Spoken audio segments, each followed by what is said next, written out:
The views, thoughts, and opinions expressed in this episode are that of the guest and host and do not necessarily reflect the values of sponsors or other associated organizations.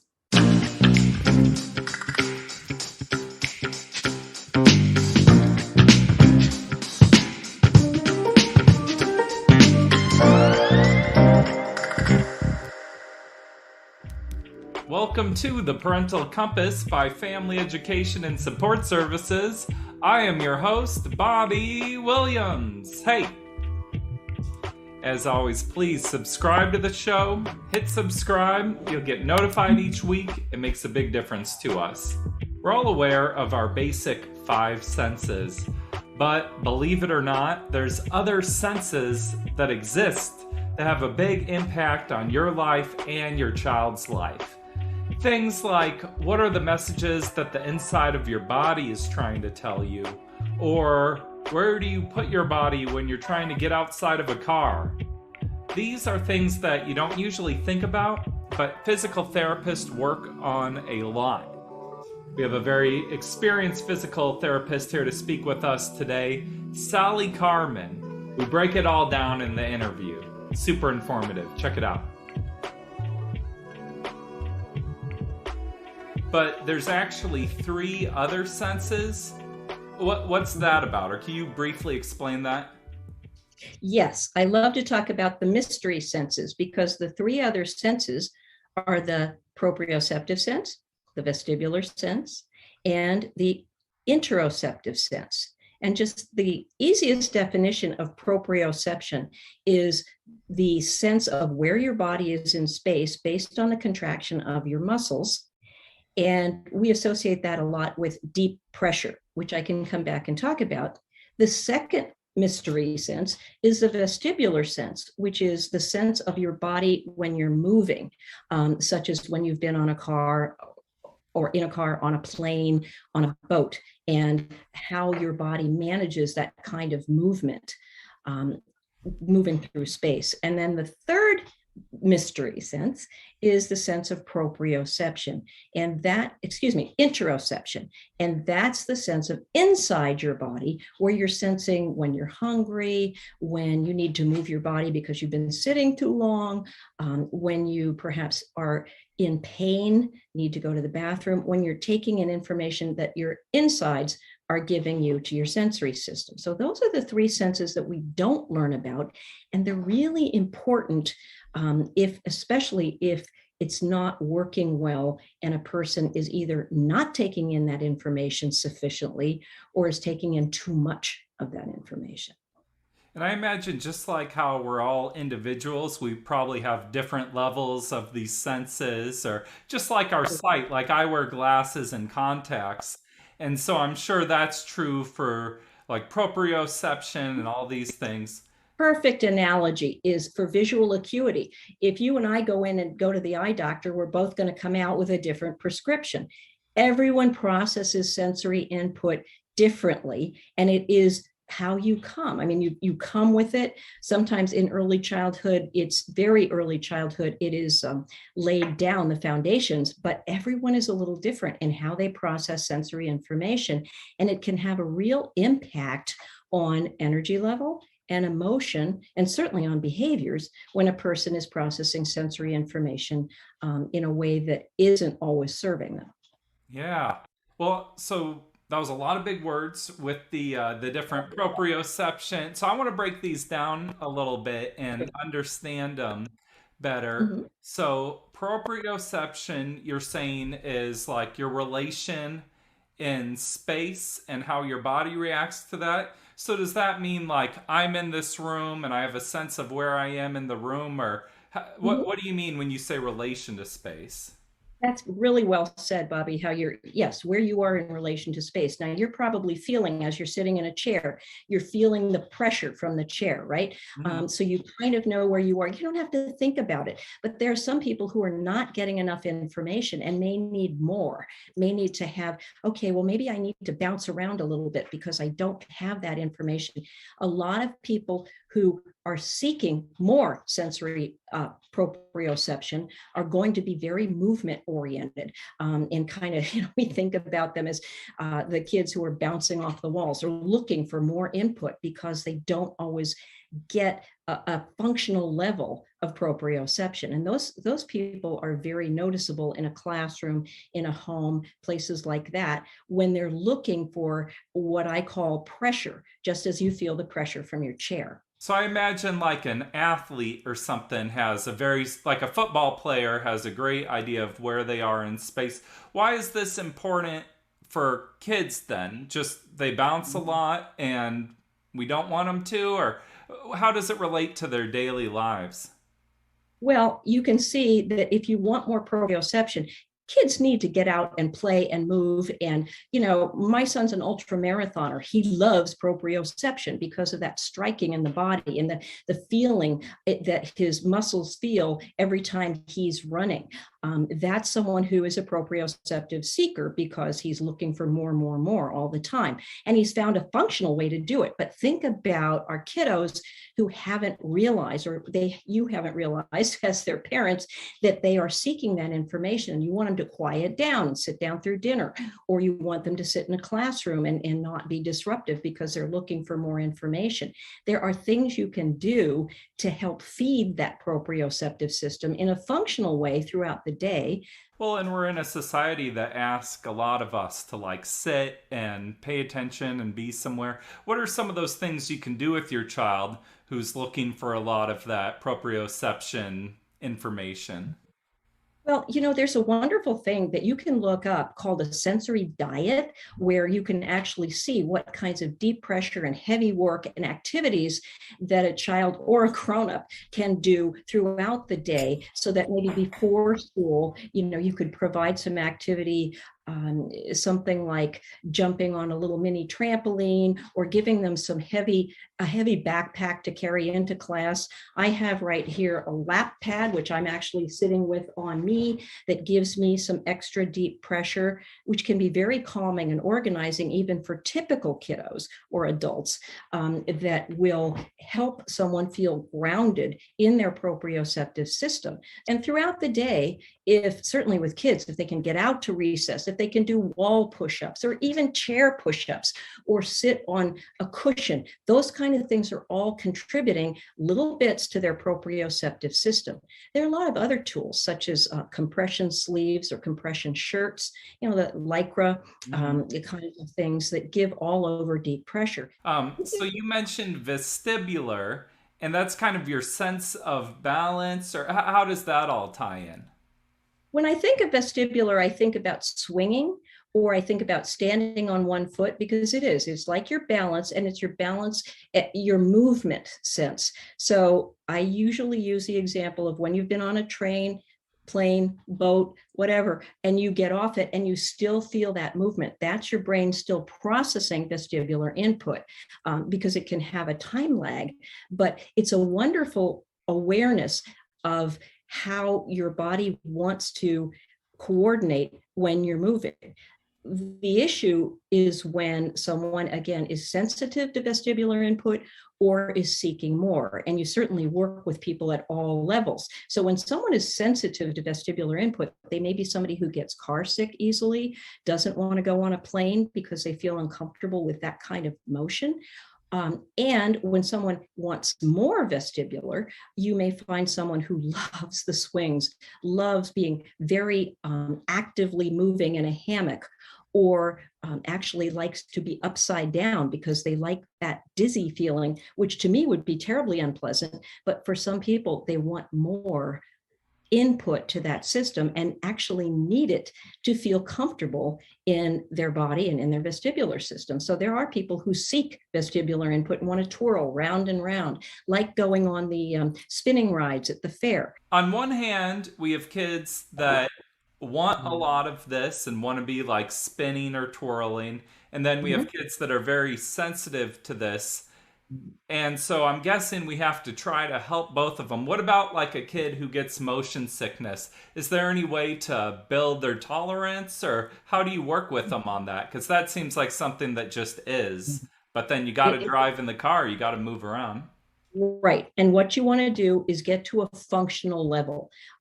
With the vestibular system, if you're talking about motion sickness and things like that, you can, and a therapist, an occupational therapist, can work to desensitize and build a tolerance for vestibular input for people who are sensitive. Now, there's no magic, and they're not going to necessarily make them want to do a cross-country car trip. But if you're thinking about just getting used to moving in the car, there are lots of ways that you can think of making it easier. And it's a case by case basis, obviously, because we are all different. But there are ways that you can feed the sensory system, the vestibular system, in very slow, gradual ways to help build up, if you will, the brain pathways to tolerate at least a functional level of movement. Can you give me an example of that? Sure. What we might do in a therapy gym, and that's really the easiest way to do this, because this is something you would want to probably do with a therapist, is have them complete maybe an obstacle course with a bunch of different activities. Especially, you start with preferred activities, things that they might like. You would work on having them, stand on an uneven surface, or balance on one foot, or walk on a little line or something like that, just to get started, starting with where they are, where they are successful, and then moving into maybe getting to sit in a swing and twirl around a little bit, maybe twirl around a little bit more, maybe swing across the room and land on something. You're trying to get the body to move a little bit more with the vestibular system in mind. And then, so on the other side, you have the kids that are very into this. It makes me think about trampoline parks and how you go there and there's so many little kids just like, ah. But then life's not a trampoline park. Like, if a kid's really into this, how can you give them that where you're not around a swing or a trampoline or anything? No, and people always ask that because families want to be able to, carry over the things that they're doing in the therapy clinic, or in, just to make sure that their kiddo is continuing to get the diet of vestibular that they need. So some of the things you could do are have them put their legs up on a couch and just hang their head upside down on the floor. Some kids find that to be just really wonderfully relaxing, which again is baffling to me because I would find it terribly uncomfortable. But for those people who are seekers, there's twirling around. There's any number of things. Having a hammock is not necessarily what everyone can have, but it sure is, a nice thing when you can have those kind of swinging movements. Say your child really likes that. Can you be like, okay, you're going to hang with your head on the side of the sofa for 5 minutes before school or something? Is it like an appetite they can fill, and then going into the day that helps them? I love to hear you take the concepts and put them into the terms that we're using. That's absolutely true, because you say appetite. It is like a diet, and if you can give a certain amount of those inputs during the day, it's going to make life so much easier for the child, just as if you're eating snacks all day long, or meals and snacks. Okay, and then let's cover the third one. So interoception, and that's the feeling of the inside of your body. So is that sort of like, I'm hungry, I'm full, I have to use the bathroom, those kind of things? Yes, that's absolutely right. And it's interesting because for the people who magnify those feelings, these are the kids or adults who feel heartbeats, feel their breath, can feel every little, sort of scratch, or when their stomach is uncomfortable, they feel ill, who kind of have more messages coming from their insides than might be functional at times, super sensitive to those messages. And it isn't because they're making it up. It isn't because they're trying to feel ill or uncomfortable. It just is for them the way that they are magnified, the way their brain works. The other thing you'll run into is people who have a very high pain tolerance, because this is the other side. They're not feeling it at all. They're just thinking, I'm going to do what I'm going to do. I'm going to go do my daily activities, but don't notice when maybe they might have a fever, or maybe, they do have a stomach ache, but they, really just minimize it. And so, and again, this is not volitional. It's just, there may be something going on inside their body, but they're not tuning into it. Again, how all of the sensory systems are related, but any of them can be minimized or magnified in a way that may affect their function. It makes me think, like, talking about things being related, your emotions, and how, if you're feeling bad, you feel it in the stomach, or you're excited and your heart is racing, and everything's just connected with all these senses. And, Bobby, you have just, sort of pulled together what happens as how the sensory system is related to emotion and is related to energy level, because all of these systems work together. Humans are wonderful. And it's just a frustrating thing for a person when they're taking in information that feels uncomfortable. It can be distressing. It can actually, when someone's senses are sensitive, it can be almost like a frightening reaction to go to a new setting that maybe they know they're sensitive to, for example, sound or sight. It can be really difficult for someone if they know they're going to be uncomfortable. It can really, sort of set off even a fight, flight, or freeze reaction. It's like a quality of life thing, being up on these senses. You're making me think about, like, I'll go to Walmart and I'm there just 40 minutes, but I can, like, feel the lights coming down on me, and maybe it's like the people I'm around or whatever, but I just feel so exhausted afterwards. And it's like, it's not like I ran for an hour or did anything that would make me exhausted, but it's like the lights. Light sensitivity, even a little bit. I mean, I'm not talking you have to have it dramatic. If you're still registering the lights and you don't kind of tune it out, which, many people do, fluorescent lights particularly, it can make it more tiring because you're trying to process that information. If you're tuned up, your sensory system is trying to manage, and it can be very, it can be exhausting for people. If I went into Walmart with sunglasses, would I notice the difference, you think? I think it's worth a try for sure. I think it does, filter a little bit of those strong lights. Sometimes with people who are tuned up in the auditory system, we might suggest earbuds, headphones, just as a distraction. Having something predictable can be very helpful. So I want to take this back to interoception. We kind of veered off a little, but so the feeling of inside your body, sometimes it's too much, sometimes it's too little. Let's talk about when it's too little. Are there ways that you can help your child be more aware of their body and what they're feeling, or what do you do there? There are lots of ways of doing it. Sometimes we start with the preferred senses, which often are proprioceptive and vestibular, and we start with those and feed those senses. And then we start talking about, okay, a little more about where your body is in space. How do you feel inside your body? A lot of times working on breathing, working on mindfulness, working on calm, regulated responses helps someone to tune in a little bit more to those responses, and also to do body scans where you start at the top and kind of work down with breathing, just actually focusing on what does it feel like in this part of your body? What does it feel like in that part of your body? How does it feel when you have your hands resting? Does one hand feel heavier than the other hand? Things like that, just tuning into it. Again, making it consciously aware rather than it just being an unconscious experience. So say a child is very sensitive to this and they're really feeling the inside of their body. What do you do then? Again, some of the approaches are the same in terms of the deep breathing, the relaxation, and just, talking to kiddos about, why they're not feeling safe or why they're feeling uncomfortable. Sometimes just knowing if a child is able, depending on the age and so on, if a child is able to identify that discomfort, sometimes the other sensory input of deep pressure, oral motor, which is the putting straws, gum, chewing carrot sticks, those kind of things are generally organizing to the body, and there's a carryover with that.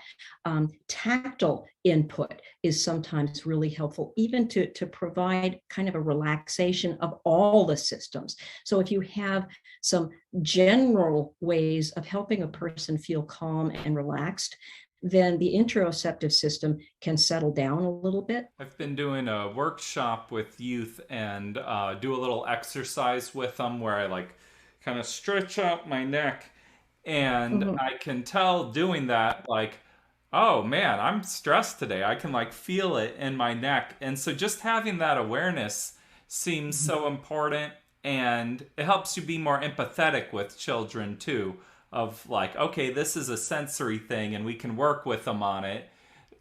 They're not just trying to be rambunctious. It's a need and it's their comfort. And it just seems like learning about these things, I've always thought about them, but not in that specific of a way. So it seems like that can make a huge difference. No, I think you've really nailed it, Bobby, is that most of these things we do without thinking. The whole sensory system, we're always taking in information through all of our senses, and we don't have to think about it. But when there's someone who's a little magnified, a little minimized, it's worth knowing. And when you bring it to consciousness, just like you said, when you stretch and you go, oh, I didn't realize that my muscles were tense. When you have an awareness of these things, it opens up some ideas for helping to manage. And again, realizing that this isn't a volitional thing with kids in particular. There's a reason, there's always a reason for the behavior. And if a sensory is one of those reasons, there's lots of things you can do about it. Fascinating. Just a very interesting conversation. Sally, thank you for taking the time to be here today. It is a complete pleasure, and I look forward to more sensory work with anyone who asks. Thank you, Sally. You got me thinking in a whole different way about things. This has been the Parental Compass by Family Education and Support Services. I'm Bobby Williams. We'll see you next week. Peace.